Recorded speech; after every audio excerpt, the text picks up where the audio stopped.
I noticed we live in a world where being visible feels like survival. So if you're not posting, you're falling behind. If you're not online, people forget you exist. And the worst part is you actually start to believe in it too. But honestly, the real life hack is to focus on yourself and detach in silence. Go ghost and don't feel bad about it. On the opposite. So in this video, I will talk about 4 things that will help you understand and see clearly how and why going ghost can actually change your life, because I've done it. This is me actually doing it right now, making this video, and by the end of it you will be able to kind of detach from everything, care less about stuff, about people, about, I don't know, just random things of life. If you don't know me, my name is Zinab, and on this channel we talk about how we can be the best version of ourselves while still being imperfect, because we are imperfect. So if you're trying to be a better person, subscribe, like, share, not only to help me grow but also to help yourself grow.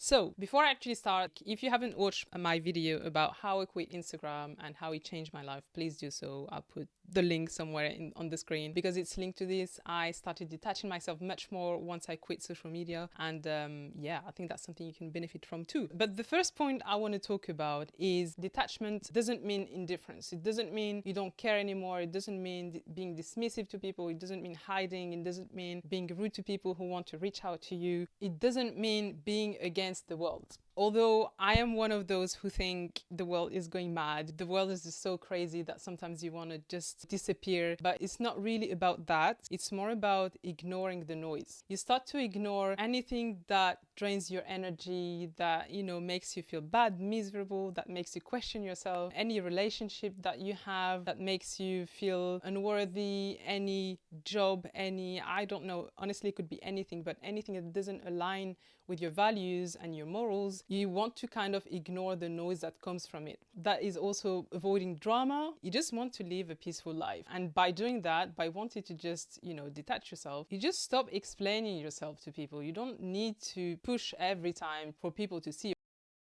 understand why you're acting a certain way, especially when you're like, if you're like me, you communicate a lot, but people just don't want to change. At some point you're just tired of explaining yourself, and detaching is one of the best things you can do for yourself, because you just save all that energy for yourself, and so you stop giving people more time than they deserve. You also stop announcing your moves. Like, you stop telling people, this is what I want to do, this is how I'm gonna do it, do you want to be part of this, all that jazz. You just keep it for yourself, and trust me, I don't know how to explain it, but everything becomes so much clearer, because you're not allowing anyone or random people or strangers, especially on social media, to tell you how things should be done. I'm not saying ignore all advices that people can give you. I'm just saying don't give it too much importance. When you just keep that for yourself, trust me, you're gonna know what to do with it. One thing about me, I actually like telling about my stories on this channel, because I'm a firm believer that people can always relate to something you say. We're all humans and we're all connected a certain way. But actually, I don't think anyone knows about this channel. I just decided I wanted to do it. I've been online for a while and I got tired of Instagram. I'm on TikTok, but I'm not really giving it like too much importance. But I just decided I want to do YouTube videos. It's something I actually started a while ago, and then I paused it. Then I had a YouTube faceless channel, which I actually got monetized, but I had some issues with it at some point. So I just gave up on it. Then I had a podcast. I just tried many things. By the way, if you haven't watched my video where I talk about all those different things that I tried before I started this channel, please watch it. I think it's going to be very useful to you. I didn't tell about it to people, not because I'm hiding or because I'm afraid of what they're going to say, or because, I don't know, fear some kind of judgment. Nothing to do with that. It's just I noticed if I want to do something and I keep it for myself, I'm the master of my plan and I do it the way I want to do it, I've got so much less distractions. And also, I don't need people to come and watch what I'm doing if they're not going to support, because that's something that I notice on Instagram. People are going to be here to watch. That's all they do. They're bored, so they watch your stories, but they never actually do something about what you're doing or support you the way you want them to do it. So I don't know, I just decided to do it, and I think it's going pretty good. I'm actually very happy. It's less noise, it's just me talking to a screen. Anyone who wants to listen to me listens to me. Anyone who doesn't want, they just don't do it, and I don't care. Honestly, I find it so liberating and so empowering, because all I do comes from myself, my motivation, my determination, and no one can take that away from me, which I find amazing. The second thing I want to talk about is the addiction to be seen. We always say that we want privacy, but actually somewhere deep down we're craving validation. And trying to detach while still craving validation is like trying to fast but scrolling food videos all day. It's actually funny because I can do that. I'm Muslim and I fast, so watching videos, food videos for me is not a problem. I can fast and do that too. But another example would be like you want to be private, you don't want people to access your life, so you close your door, but at the same time, you leave the window open. Like, it doesn't make sense. Somehow, we still want to be seen. Like, we don't want to be shouting out there, but we want people to recognize what we do or give us some value, some worth. So we kind of always leave something for them to look at, but that's not how it should be done. If you want to be private, if you want to go ghost, like go ghost for real. Don't give people a lot of access to you. And I see a lot of this on social media. Like you post something and you check back 10 times just to see who liked it, who didn't. You know, just from there, you can just see how much time you waste trying to understand things that actually don't matter. If you want privacy, just don't do it in the first place. And so what I'm trying to say is detachment is actually breaking that loop. You can't be willing to do something and do something else that feeds what you're trying to avoid. You actually have to start being responsible at some point. The third point I want to talk about is how silence is actually power. I'm a very quiet person, very calm. I might seem like very outgoing on here, but I'm an introvert. I like to do my own things. At school, I was always at the back of the classroom. I'm that kind of person. So for me, silence isn't really a problem. But for people who are more, what's the word? My English is so bad, honestly. Everyone wants to be fluent in other languages. Trust me, it's such a brain. It's exhausting. I'm going to try to re-say it. For people who are more outgoing, silence might be an issue. It's not something that comes naturally. And by silence, it's not just about not talking, not speaking, you know. It's about listening to yourself while doing nothing. This is proper silence, and this is where you grow. Something that really helped me get to this point is, like I said, staying off Instagram especially, because Instagram, I don't know, maybe a lot of people can relate, but you log into the app just to see what's going on, what people are doing. This is where it gets really interesting because I'm not a curious person. I will never be like, oh my God, I need to find out what they're doing, da, da, da. But it's just the act of actually opening the app. That's what you're doing. And I noticed, well, this is not who I want to be. This is not what I want to be doing with my days. So I just deleted the app. I just stayed off Instagram, and it helped me refocus on myself so much. You don't need to see what other people are doing, and you don't need people to see what you're doing either. That's where the power comes from. When you are private, it protects your progress as well. If you're an ambitious person, you have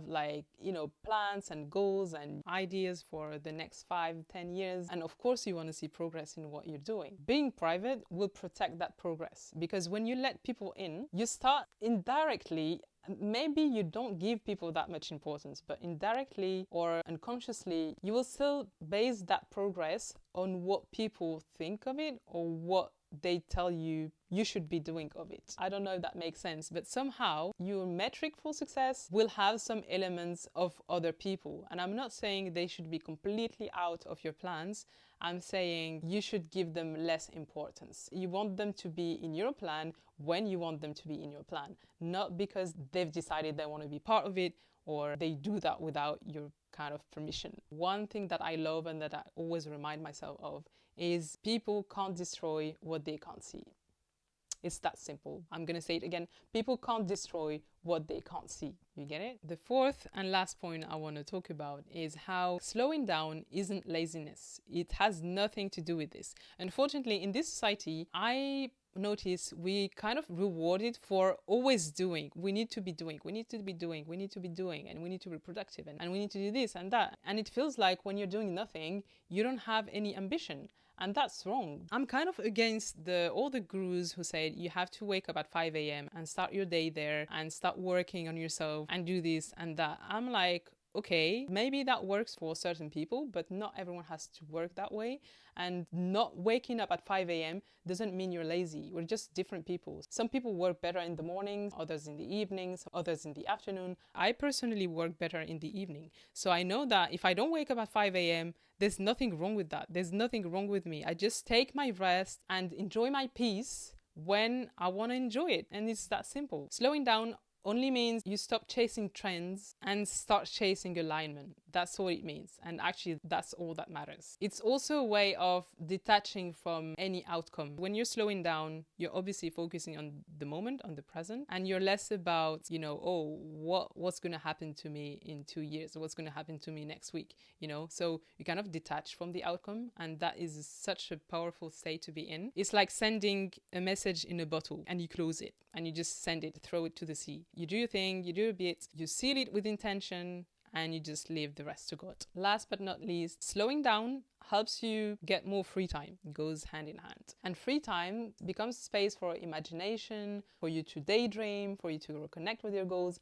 And honestly, since I detached myself, I feel like I've got so much time, which is so weird because the only thing that I did was basically quitting Instagram mainly. But one thing I like to think about is life is like a canvas. It's kind of empty, but there's so many possibilities, and those possibilities are you trying to do things. So every time you have an idea or you want to do something or imagine something for yourself, you kind of draw it in that canvas, and it's like, I don't know, drawing a point on it.